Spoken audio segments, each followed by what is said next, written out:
Welcome everyone to another episode of Follow the Light Music Review. My name is John DeLaurentis, and this is episode 3 in my current spins series. Now, this is a series where I will relate to you what I've been currently listening to, and it could be new releases, it could be releases that came out in the past. It's a mix. And style-wise, rock, metal, prog rock, pop, could be any of those genres in here. So today we're going to be looking at what I'm listening to and go over these releases here. I think I have a total of 8 that include Fear Not and Jacob's Dream. But before we get into that, I would like to encourage you to please support my channel by subscribing, liking the video, and leaving your comments below. I would love to hear what you're listening to and what you're currently spinning or streaming. So also remember to ring the bell so you are alerted of new content added to the channel. All right, so let's get right into it. All right, so these are, like I said, current spins that I've been listening to and enjoying.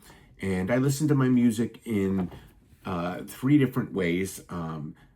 Primarily through physical product. I listen to my CDs on my stereo system. I have a old school separate component stereo system, so I listen to my CDs and vinyl on that. I also have a CD player, thankfully, in my truck, and I listen to music on CD there.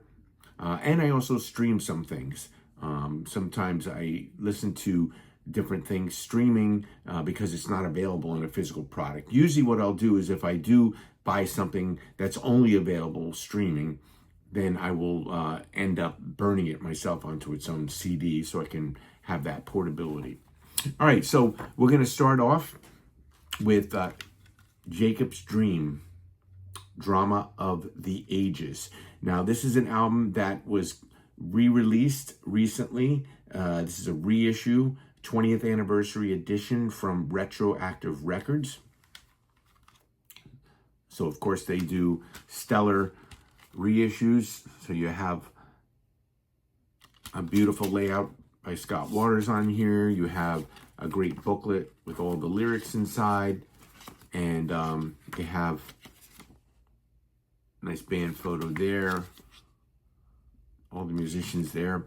And Jacob's Dream, this, of course, is a band that was signed at one point to Metal Blade Records. And this particular full-length album is their 3rd full-length album. And again, on Metal Blade Records, originally released in 2005. And this was a change from their first 2. So if you enjoyed the first 2 Jacob's Dream albums, they had a different vocalist on it. This album here, this 3rd album, had new vocalist Chaz Bond, who was from the band Biogenesis, and he stepped into the original vocalist David Taylor's vocal slot. He had departed the band for family reasons, I believe, after the 2nd album. And Chaz possesses a less operatic vocal style than Taylor, but he does a good job keeping a good vocal range that suits the heavy, proggy metal that's found here.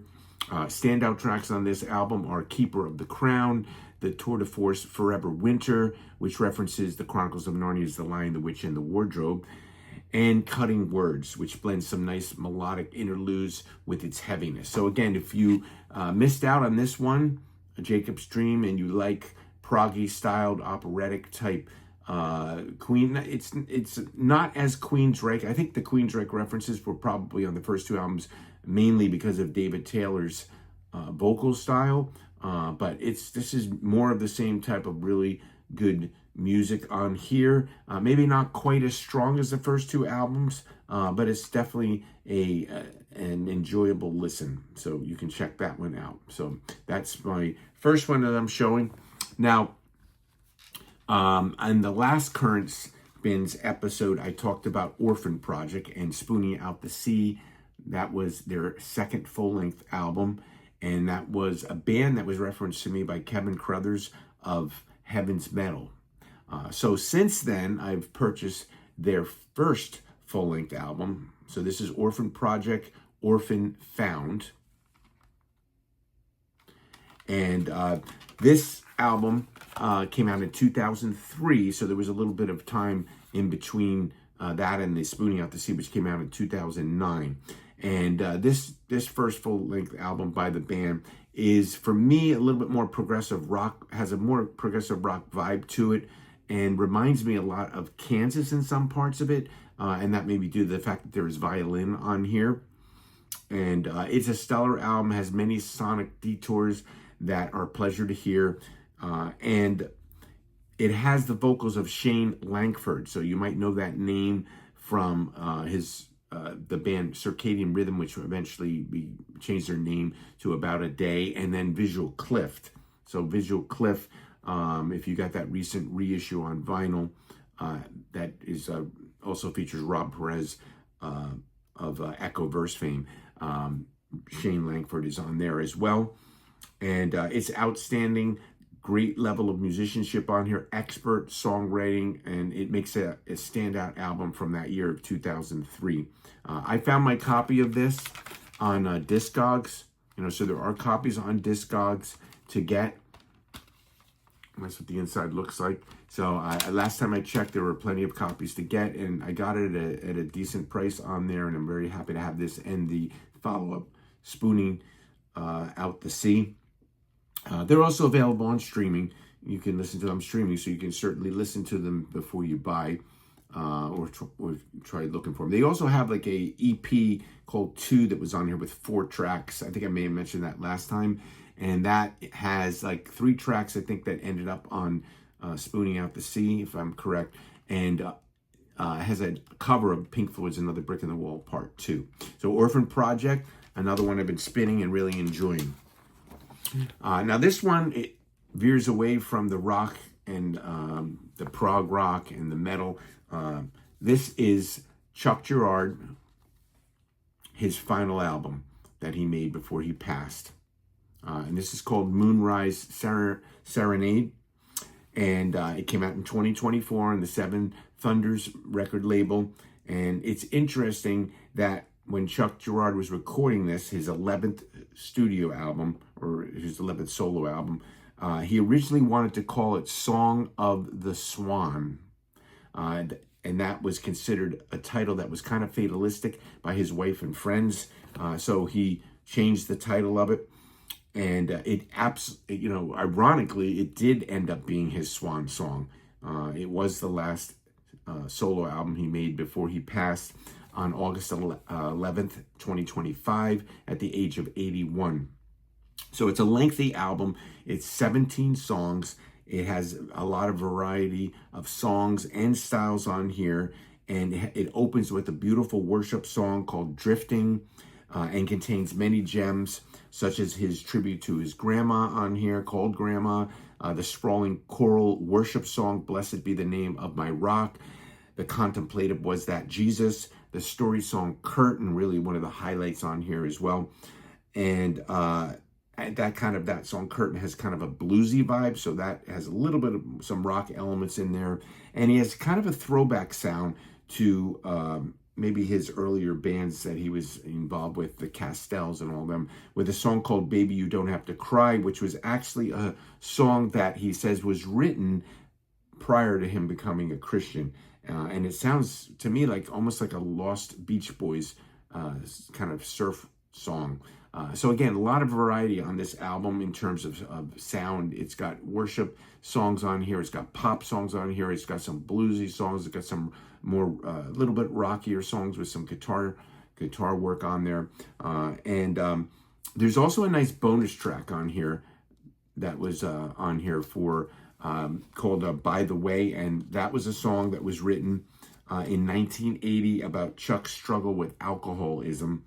That affected his wife in a negative way. And, it kind of like sat, and then he kind of, recorded it and left it aside and played it for his wife. And they, decided to record it and put it down. So that's like a bonus track on here. And I think that was recorded in 2010. The rest of the stuff is more currently recorded here. But The album has a stellar cast of musicians on it. Gary Lunn is on bass, Steve Brewster on drums, Dave Cleveland on guitars, Blair Masters, Jason Webb, and Jeff Roach all on keyboards, and Emily Boland on clarinet, and Jonathan Crone on guitar adds.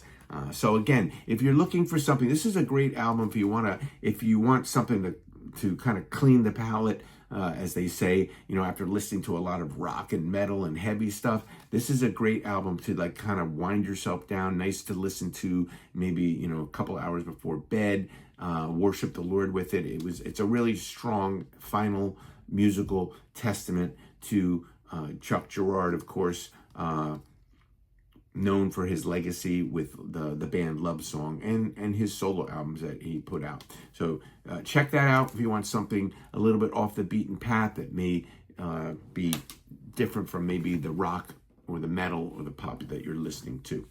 All right, next is Ariel, Two Voices Strong. Now, Ariel, this is their second full-length album. This is a Canadian progressive hard rock band. Ariel is simply a delight. This is a great album. Ariel was formed in 1983 by Steve Sawatsky in Victoria, BC. And the band have a 5-song EP from 1984 that now they just remastered, and it's available digitally on the streaming platform, so you can check that out. The band had disbanded in 1989, but 30 years later, 3 of its original members reformed the band, and they have released 2 full-length albums. One of them, of course, is this.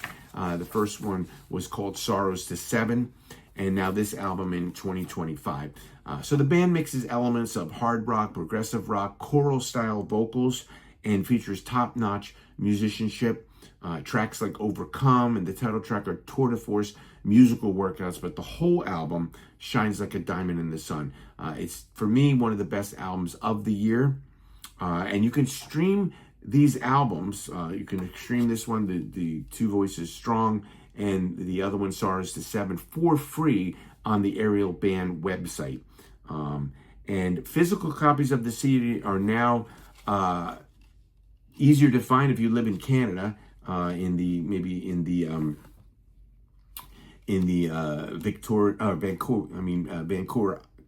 Vancouver, I can't speak here, Vancouver Island of Canada.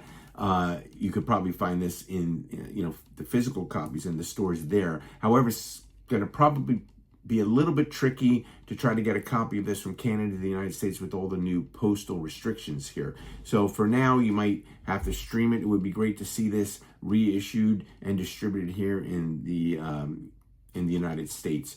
So this is, if you haven't heard of this band Ariel, I would encourage you to check them out. Like I said, you can listen to them for free on their website. I'll put the link down below, but check it out. This is a great 2025 release, probably a contender for my best albums of the year. All right, another Canadian band, but this one goes back a while, is Alim Hall and Things Break. So with this, I say, can someone say U2? This Canadian band was put together by 3 young boys, and this debut album, Things Break, was produced by Gary Chapman and Tim Marsh, and it mines that early U2 sound with a lot of passion and conviction through some great rock tracks like Hypothermia, the title track, My Flag Always Fades. The band performed in the 1980s in Ontario, and Gary Chapman was the one who helped make that connection to Reunion Records in Nashville. The album, they were interested in the album because it was different. However, the album was not a commercial success, so the band ended up releasing their final album, a second album called Let It Thrive in 1990, but they did so independently without a label. But it's an album that's worth seeking out if you enjoyed the alt-rock sound and style of the early U2, maybe The Alarm, as a band that shows youthful energy and its creativity. So this is, like I said, you could probably find copies of this. This is my original Reunion disc of it, one of these ones that I'm glad to have on CD. I think this was released on vinyl as well. So you might be able to find a copy of it on vinyl, but it's worth seeking out. Like I said, if you like that early, raw, kind of, alt-rock sound of early U2. on there. Good album. Now, the next one I don't have a physical copy of, and that is an album that just came out by KDB3 called The Fifth. So if you enjoy the music of the prog rock band Echo Verse, who I'm wearing their shirt, whose Whispers Between Worlds came in at #1 for me in my best albums of 2024 list, and you enjoy Visual Cliff, you will enjoy this project by Echo Verse's Doug Bowers, who has released the 5th album, of course, appropriately titled The Fifth, by KDB3. So this is a feast of prog rock with elements of jazz, folk, and pop that gets better and better with each listen. Tracks like The Leprechaun's Pipe and Turning Point feature standout musicianship, but the whole album is well played and executed, from the pop ballad That's the Way the Story Goes to the jazzy Another. Rob Perez, also of Echo Verse, is involved on this album as well. He has some great guitar work in here as well. Now, again, like I said, this album is only available digitally, and I would highly encourage you to check it out on Bandcamp. Maybe purchase it on digitally. I purchased it on digitally, and I plan on probably burning it down to a CD so I can listen to it more. But again, if you liked that progressive rock sound of Echo Verse, you're gonna love this particular album. Just came out in 2025 digitally, like I said.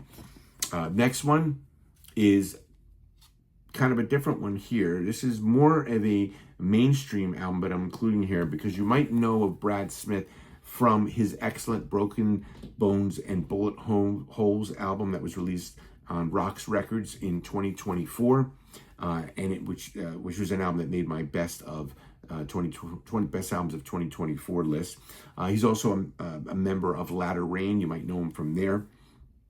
And this is actually his mainstream debut in 2011. Okay, 2011, many years back. He put out this fine album here.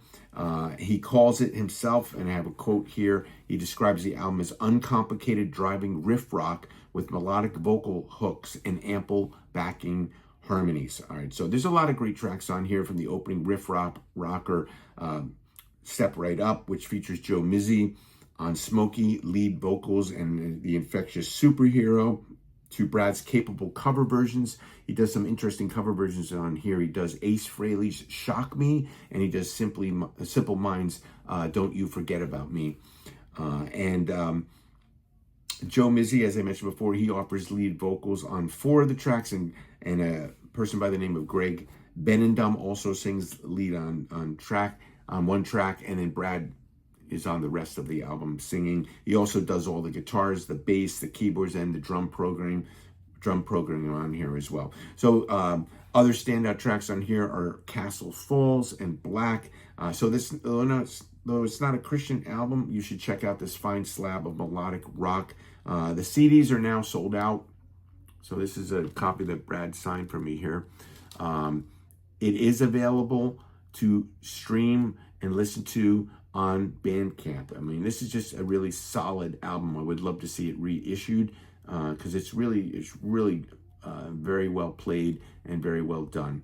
So I wanted to include that.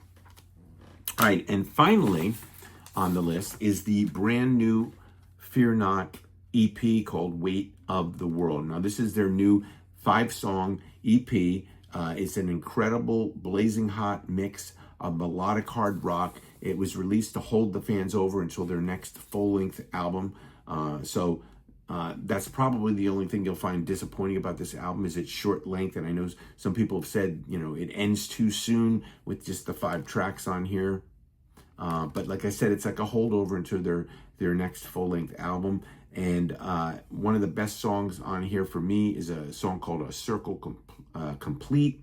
There's also an interesting cover version of a song called Blue on Black. That was a song originally done in 1998. It was a hit for the American blues rock band Kenny Wayne Shepherd Band. And the band have successfully left fans with bated breath for their next full-length album. I would definitely include this as definitely one of the best releases of 2025, even though it's so short. Has great artwork. And like I said, you know, you'll listen to it and you'll say, I want more. And I guess that's the point. So Fear Not, Weight of the World is my last one in this list of things I've been listening to. So I hope you enjoyed that. I would love to hear, again, what you are spinning or streaming. Leave comments below, and I'll put links to these things down below as well, so you can explore them. And I hope you enjoyed that episode. Thank you for joining me. And as always, remember to follow the light that shines out of the darkness. God bless everyone.